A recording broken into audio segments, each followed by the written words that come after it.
सरजू बाबू। माननीय अध्यक्ष जी, सरकार ने सदन के सामने 5508 करोड़ रुपए का तृतीय अनुपूरक बजट रखा है। इसके पहले भी इस वित्तीय वर्ष में 2 अनुपूरक बजट रखे गए हैं। अनुपूरक बजट में माना यह जाता है कि यदि एक अनुपूरक और दूसरे के बीच में कोई ऐसा खर्च हो गया जिस पर विधानसभा की अनुमति नहीं ली गई है, तो अनुपूरक के माध्यम से उसकी अनुमति ली जाएगी। यह खर्च 2 तरीके से संभव है। एक खर्च होगा कि सरकार के पास 1000 करोड़ रुपए की आकस्मिकता निधि होती है। किसी काम के लिए सरकार ने आकस्मिकता निधि में से खर्च कर दिया, तो अनुपूरक के माध्यम से उस पर विधानसभा की सहमति ली जाएगी। दूसरा है कि सरकार ने अगर इस बीच में कोई नया काम किया, नई योजना लाई और उस पर विधानसभा की सहमति नहीं है बजट के बाद, तो उसका भी समावेश अनुपूरक में किया जाता है। महोदय, मगर अनुपूरक को आप देखेंगे तो आकस्मिकता निधि से केवल 12 करोड़ रुपए का विनियोग इसमें हुआ है। बाकी शेष जो 5508 करोड़ रुपया में राशि है, वह ऐसी राशि है जिसको सरकार खर्च तो करेगी, विधानसभा से अनुमति पहले नहीं ली गई है। कोई नई योजना नहीं है। नई योजना रहती तो बात समझ में आती कि नई योजना के लिए सरकार विधानसभा के पास जा रही है। ये नए कार्यक्रम हैं जो पुरानी योजनाओं के अंग हैं, उनके लिए ली जा रही है। इसलिए ये थोड़ा सा खटकता है कि अनुपूरक में ऐसी राशि का समावेश नहीं किया जाना चाहिए। दूसरा महोदय, कि कल विधानसभा में 2 दस्तावेज रखे गए। एक तो वर्ष 2023-24 का सीएजी का विनियोग लेखे रखा गया है और उसके पहले स्वास्थ्य विभाग का एक अंकेक्षण रिपोर्ट रखी गई है। इन दोनों को हम देखेंगे तो विनियोग लेखे को देखने से ये प्रतीत होता है कि जो 57 अनुदान की मांगे हैं, उसमें शायद ही कोई एक अनुदान की मांग ऐसी है जिसमें अनुपूरक भी लिया गया और बाद में खर्च भी नहीं हो पाया पैसा। तीनों अनुपूरक जोड़ दीजिए और विभाग के लिए जितनी राशि की मांग अनुपूरक बजट के माध्यम से की जा रही है, जब साल का अंत होता है तो पाया जाता है कि जो बजट में आवंटन था वही पूरा का पूरा खर्च नहीं हो पाया है।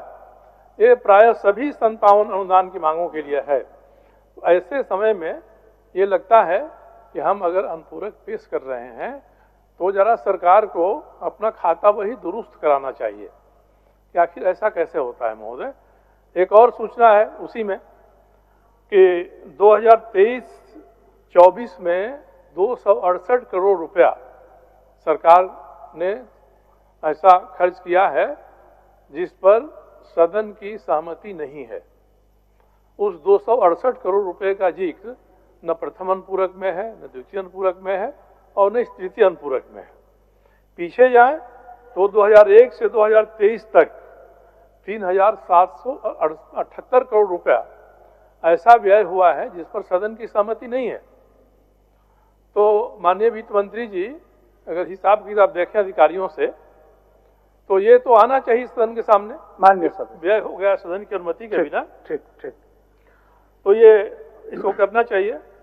अब बातें आती हैं कि जो भी धन की खर्च करने की अनुमति सरकार देती है विभागों को, तो अनुपूरक बजट पर बात करते समय और जब यहाँ स्वास्थ्य विभाग का अंकेक्षण आया है, जब विनियोग लिखे 2023-24 का आया है, तो दोनों से देखने से साफ होता है कि जो पैसा सदन दे रहा है या जो पैसे केंद्र की सरकार से मिल रहे हैं उनका सदुपयोग नहीं हो रहा है। उनका दुरुपयोग खास करके पिछले 5 वर्षों में स्वास्थ्य विभाग में बहुत जबरदस्त हुआ है। इस बात को मैंने उठाया था 3 साल पहले। माननीय मुख्यमंत्री जी को मैंने दस्तावेज के साथ पत्र लिखा था, जांच कराइए। जांच तो नहीं हुई, मगर मेरे ऊपर एफआईआर हो गया कि ये कागजात हमने स्वास्थ्य विभाग से चुरा लिया है। एक एफआईआर मेरे ऊपर हुआ। स्वास्थ्य विभाग ने दूसरा एफआईआर ये कर दिया कि जब थाना से एफआईआर की कॉपी कोर्ट जा रही थी तो जहां मेरा नाम है उस पर व्हाइटनर गिर गया था, लगा दिया गया था। अब इन्होंने मेरे ऊपर जालसाजी का केस कर दिया है कि मैंने षड्यंत्र करके व्हाइटनर लगवा दिया वहां। एफआईआर थाना भेज रहा है कोर्ट में। हो गया। तो ये लगेगा अगर व्हाइटनर, तो या तो थाना लगाएगा या कोर्ट में कोई लगाएगा। मैं कहाँ आता हूँ, मेरे विरुद्ध में एफआईआर दर्ज हो गया। अब सरकार का पुलिस महकमा ऐसा है कि जो अधिकारी सही जांच करता है बदल दिया जाता है। जिस डीएसपी ने कई सवाल पूछे स्वास्थ्य विभाग से इसके बारे में, उसको बदल दिया। और दूसरे एक सुनामधन्य डीएसपी आए जिन्होंने पाकुड़ में, साहेबगंज में बहुत कारनामा किया है, वो आते ही उन्होंने केस को ट्रू कर दिया, ये केस सही है। तो सरकार के जो विभाग इस तरह से काम करेंगे, अगर गलतियां उठाई जाएंगी तो उनका सुधार करने के बदले में उस बात को उठाने वाले, भ्रष्टाचार के मामले को उठाने वाले के ऊपर ही विभाग एफआईआर कर देगा। और उस एफआईआर की व्याख्या विभाग के अधिकारी इस तरह से करेंगे कि इसमें जालसाजी हो रही है। तो महोदय, ये इस तरह के काम है।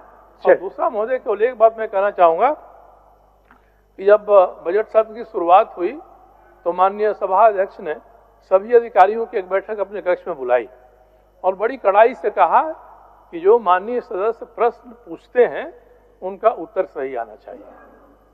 मुझे लगा था कि शायद इस बार इसमें सुधार होगा, मगर आज ही मेरा एक सवाल था, उसके 4 कंडिकाओं में से एक कंडिका का भी उत्तर सही नहीं था। पूछा आम, जवाब मिल रहा है इमली का। ये भी स्वास्थ्य विभाग से ही संबंधित मामला है। तो मैं ये महोदय कहना चाहता हूं कि अधिकारी तो जवाब बनाकर दे देते हैं, जवाब माननीय मंत्री के पास आता है सदन में रखने के लिए।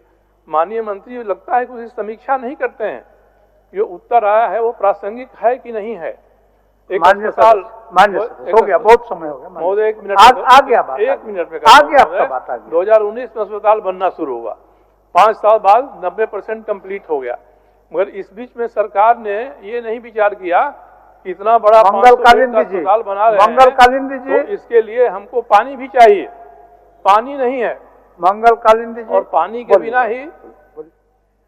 बिना ही इसका हो गया सर जी, भी आरंभ हो गया महोदय। तो जो पैसे हमारे खर्च हो रहे हैं, एक सेकंड खर्च करने के बारे में भी सदन को ये सोचना चाहिए, सदन को विचार करना चाहिए कि हमारा धन जो है, हम जिस पर हम अनुमति दे रहे हैं, वह सही तरीका से खर्च हो। ये सरकार की आलोचना नहीं है, सरकार को देखना चाहिए, माननीय वित्त मंत्री को देखना चाहिए। बायोम सिर्फ मेडिकल प्रिपरेशन का संस्थान। बायोम से लगातार दूसरी बार नीट यूजी में 700 मार्क्स पार। 10th पास स्टूडेंट्स के लिए फाउंडेशन कोर्स, 11th पास स्टूडेंट्स के लिए फ्रेशर कोर्स और 12th पास स्टूडेंट्स के लिए टारगेट कोर्स 17 अप्रैल से शुरू हो रहे हैं। कॉल 7360066190 और visit Biom, circular road near women's college and Hinoo, Ranchi. Goal, जहां 27 वर्षों के सफर में 17,000 से भी अधिक छात्रों ने डॉक्टर एवं इंजीनियर बनकर भरे सफलता की ऊंची उड़ान। जहां साधारण छात्र भी झारखंड टॉपर्स बनकर बना रहे इतिहास। दूरदर्शी शिक्षाविद श्री विपिन सिंह के मार्गदर्शन में मेडिकल एवं इंजीनियरिंग के लाखों छात्रों के लिए आशा की किरण के रूप में Goal, nation's leading institute. Followup.in. Like, share and subscribe. www.thefollowup.in